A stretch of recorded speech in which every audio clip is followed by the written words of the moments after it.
दोस्तों वैसे तो आज हो सकता है शेयर मार्केट में गिरावट हो रही हो, लेकिन मोस्टली क्या होता है कि जब शेयर मार्केट ऊपर की तरफ जा रहा होता है तब हमारे जो स्टॉक्स होते हैं, हमारी पोर्टफोलियो के स्टॉक्स, वो नीचे की तरफ जा रहे होते हैं, हमें लॉस हो रहा होता है और हम लॉस में सेल कर रहे होते हैं, एग्जिट कर रहे होते हैं। ऐसा क्यों होता है, डिटेल में स्टॉक्स के एग्जाम्पल्स के साथ डिस्कस करेंगे इस वीडियो में। तो वीडियो बहुत ही ज़्यादा इन्फॉर्मेटिव है, शुरू से लेकर अंत तक देखिए और स्टॉक मार्केट इन्वेस्टमेंट से रिलेटेड कुछ नया सीखिए। नमस्कार दोस्तों, मैं उमेश त्रिपाठी आपका स्वागत करता हूं स्टॉक फॉर रिटेल पर। स्टॉक मार्केट से जुड़ी एक नई जानकारी के साथ ध्यान रखिए, यहाँ पे जो भी हम स्टॉक्स का एग्जाम्पल्स लेंगे किसी तरह के बाई सेल रिकमेंडेशंस नहीं है। ये वीडियो सिर्फ एजुकेशन के पर्पज से। तो यहाँ पर HDFC बैंक का चार्ट आप देख रहे हैं। एज पर सेबी रेगुलेशंस हम यहाँ पे लेटेस्ट प्राइसेस नहीं डिस्कस कर रहे हैं, 3 महीने जो पुराने प्राइसेस हैं उन्हीं को डिस्कस करेंगे।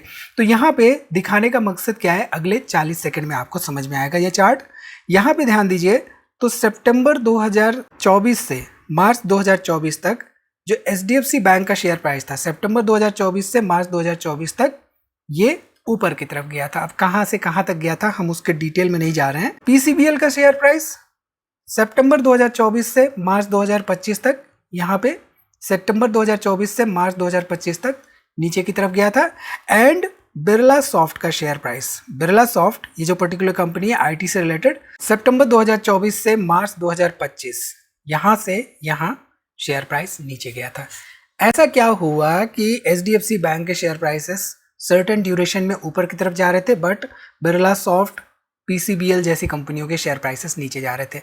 अब इनके पीछे 3 इंपॉर्टेंट कारण हो सकते हैं। इन तीनों इंपॉर्टेंट कारण को हम आगे डिस्कस करेंगे डिटेल में। और पहला इंपॉर्टेंट यहाँ पे जो भी रीजन हो सकता है हमारे पोर्टफोलियो स्टॉक्स में निफ्टी के बजाय उल्टी दिशा की तरफ मूवमेंट का, तो यहाँ पे ये जो इंपॉर्टेंट कारण है ये है कि मोस्टली जो हमारे स्टॉक्स होते हैं वो स्टॉक्स हो सकता है कि निफ्टी 50 के पार्ट ना हो। अब निफ्टी 50 मार्केट में 50 कंपनियों का एक इंडेक्स है based on free float market capitalisation. अब यहाँ पे इस चार्ट से आपको अच्छे से समझ में आएगा कि ये क्या है। तो निफ्टी में बेसिकली ब्रॉडली 17 इंडेक्सेस हैं।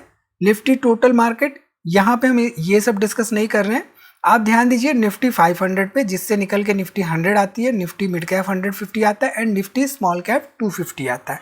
अब इस निफ्टी 100 से निफ्टी 50 एंड निफ्टी नेक्स्ट 50 निकल के आता है, राइट।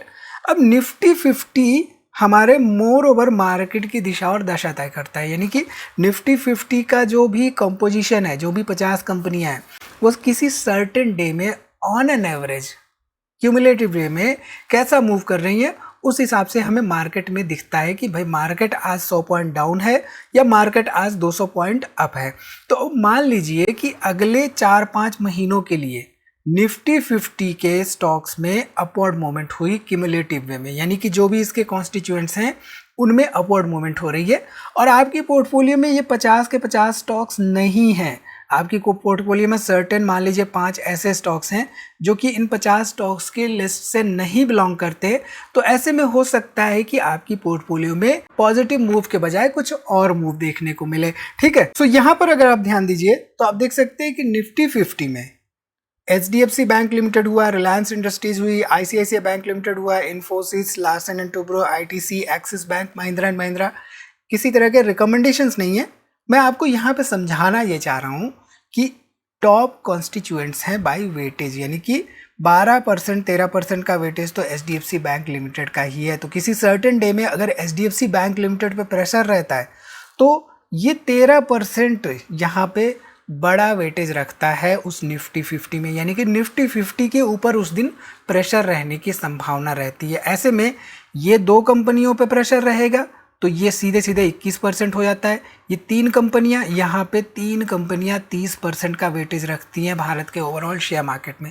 तो ऐसे में हमारी पोर्टफोलियो में अगर इन तरह के स्टॉक्स नहीं है और मार्केट ऊपर की तरफ जा रहा है तो ऑब्वियसली हमारी पोर्टफोलियो में वैसी मूवमेंट नहीं देखने को मिलेगी जैसे कि निफ्टी 50 में या मार्केट में देखने को मिल रही है। अब इसका मतलब ये नहीं कि मार्केट ऊपर की तरफ जा रहा है, हमारी पोर्टफोलियो में 50 स्टॉक्स नहीं है तो हमारी पोर्टफोलियो गिरेगी। हमारी पोर्टफोलियो में अगर हमने फंडामेंटली स्ट्रॉन्ग स्टॉक्स नहीं रख रखे हैं तो ऐसे केसेस में मार्केट किधर भी जा रहा हो, चाहे ऊपर जा रहा हो, चाहे नीचे जा रहा हो, चाहे फ्लैट हो, हमारी पोर्टफोलियो में गिरावट की संभावना रहती है। तो यहाँ पर ओवरऑल निफ्टी 50 में हमने देखा कि फाइनेंशियल सर्विसेज करीब 37% के आसपास है, आईटी यहाँ पे 11% और oil and gas consumer fuels यहाँ पे करीब 10%। तो 36, 46, 56 करीब 57% के आसपास ये 3 इंपॉर्टेंट सेक्टर्स ही वेटेज रखते हैं निफ्टी 50 में, यानी कि ओवरऑल शेयर मार्केट में। ऐसे में प्राइसेस, ऑयल प्राइसेस से रिलेटेड अगर कोई न्यूज़ आ जाती है या आईटी सेक्टर से यूएस से कोई न्यूज़ आ जाती है तो वहाँ पे 20% तो यही यहाँ पे देख रहे हैं ओवरऑल मार्केट को। तो ऐसे में मार्केट में प्रेशर बिल्डअप हो जाता है। तो इसलिए हमें शेयर मार्केट में हमारे निफ्टी 50 में कहाँ पे वेटेज है, किन स्टॉक्स का है, कौन से स्टॉक्स हैं जो कि ज़्यादा वेटेज रखते हैं, इसकी जानकारी होनी चाहिए। तब हमें पता चलेगा कि मार्केट में जो गिरावट हो रही है एंड हमारी पोर्टफोलियो में जो ऊपर की तरफ मूव हो रही है या नीचे की तरफ गिरावट हो रही है उस पे के बीच में कोरिलेशन क्या है। ठीक है, तो दूसरा इंपॉर्टेंट कारण यहाँ पे क्या है, हमने जैसे बताया फंडामेंटली स्ट्रॉन्ग कंपनियां हमारी पोर्टफोलियो में नहीं है। तो ऐसे में मार्केट कहीं भी जाए, हमारा पोर्टफोलियो कहीं भी जा सकता है।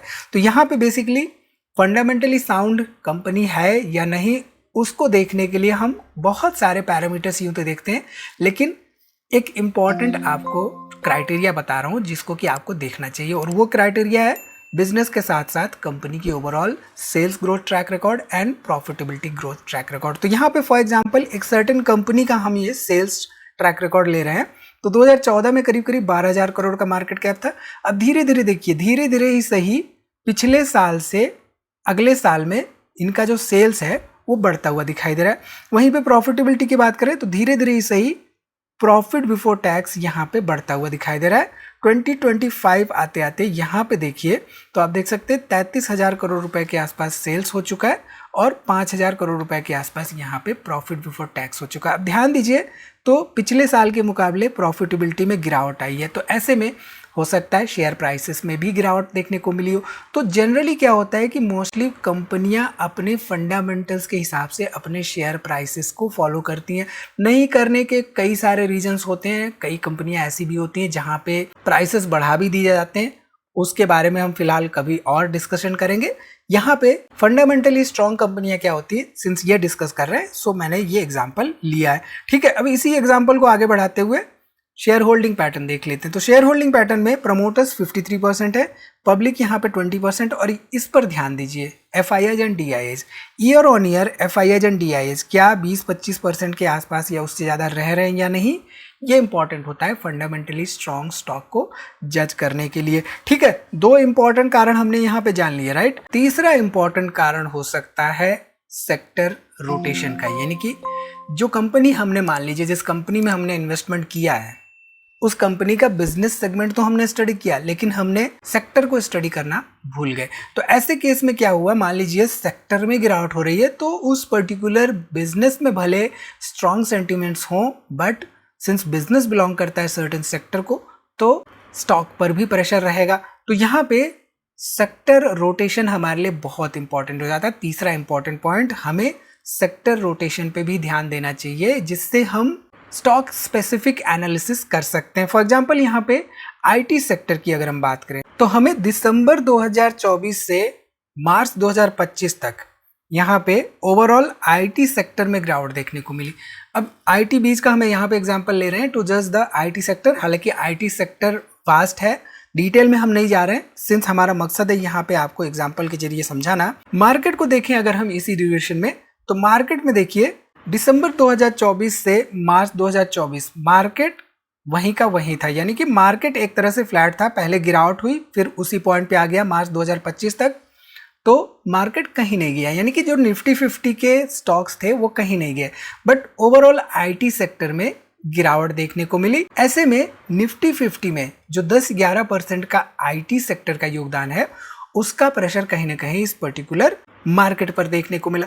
अब यहाँ पर निफ्टी 50 के कुछ ऐसे स्टॉक्स जो कि आईटी सेक्टर से बिलोंग करते हैं उनके अलावा भी कई सारे ऐसे स्टॉक्स हैं जो कि आईटी सेक्टर को बिलोंग करते तो हैं लेकिन आईटी इंडेक्स में नहीं हैं। तो ऐसे में आईटी इंडेक्स सर्टेन मूव तो कर रहा होगा, लेकिन वो स्टॉक जो आपने इन्वेस्ट कर रखा है जिसमें अगर वो आईटी इंडेक्स का पार्ट नहीं है, जो कि इवन निफ्टी 50 का पार्ट नहीं है, तो ऐसे में वहां पर डिफरेंसेस देखने को मिल सकते हैं ओवरऑल मूवमेंट में कंपेयर टू द निफ्टी 50। ठीक है, इसके साथ ही साथ स्टॉक स्पेसिफिक भी मूवमेंट होती है कभी कभी। अब यहाँ पे फॉर एग्जांपल कोटक बैंक है, निफ्टी 50 में जब बैंक सेक्टर्स हैं, बैंकिंग सेक्टर या फाइनेंशियल सेक्टर, वो 30% से भी ज़्यादा वेटेज रखते हैं। तो फाइनेंशियल सेक्टर में जो मूवमेंट होती है उसके हिसाब से बैंकिंग सेक्टर में भी होती है। लेकिन यहाँ पर आप ध्यान दीजिए तो कोटक में आपको ना के बराबर मूवमेंट देखने को मिली, वहीं पे निफ्टी 50 में ओवरऑल एक पॉजिटिव मूव देखने को मिल रहा था सर्टेन ड्यूरेशन में। 2023 से 2025 मार्च तक की हम बात कर रहे हैं यहाँ पे। तो कहने का मतलब ये है कि ये जो 3-4 इंपॉर्टेंट पॉइंट्स हैं, इन पॉइंट्स को हमें ध्यान में रखना है जब भी हम स्टॉक मार्केट की डायरेक्शन से अपनी पोर्टफोलियो को जज कर रहे हैं। तो हमेशा ध्यान रखिए, स्टॉक मार्केट में 50 कंपनियां डिसाइड कर रही हैं कि मार्केट किधर की तरफ जा रहा है। आपकी पोर्टफोलियो में क्या वो 50 कंपनियों में से स्टॉक्स हैं, पहले उनको देखिए। उसके बाद ये फिगर आउट करिए कि वेदर आपको मार्केट को देखना है या अपने स्टॉक को देखना है। तो इस वीडियो में आई थिंक यहाँ से आपको क्लियरली समझ में आ गया होगा कि आपके स्टॉक मार्केट में ऊपर की तरफ मूवमेंट दिखने के बावजूद पोर्टफोलियो नीचे की तरफ रहती है, तो कौन से वो 3 इंपॉर्टेंट कारण हैं जो कि हो सकते हैं। तो इस वीडियो में इतना ही दोस्तों, उम्मीद है वीडियो आपको पसंद आई होगी, इसमें दी गई जानकारी आपके काम की होगी। वीडियो को लाइक करिए, कोई भी सवाल हो तो कमेंट जरूर करिए और दोस्तों में शेयर करना ना भूलिए। डिस्क्रिप्शन में कुछ इंपॉर्टेंट लिंक्स हैं, उनको एक्सप्लोर करना ना भूलिए। मिलते हैं अगली वीडियो में एक नई जानकारी के साथ, तब तक आप अपना बहुत ख्याल रखिए।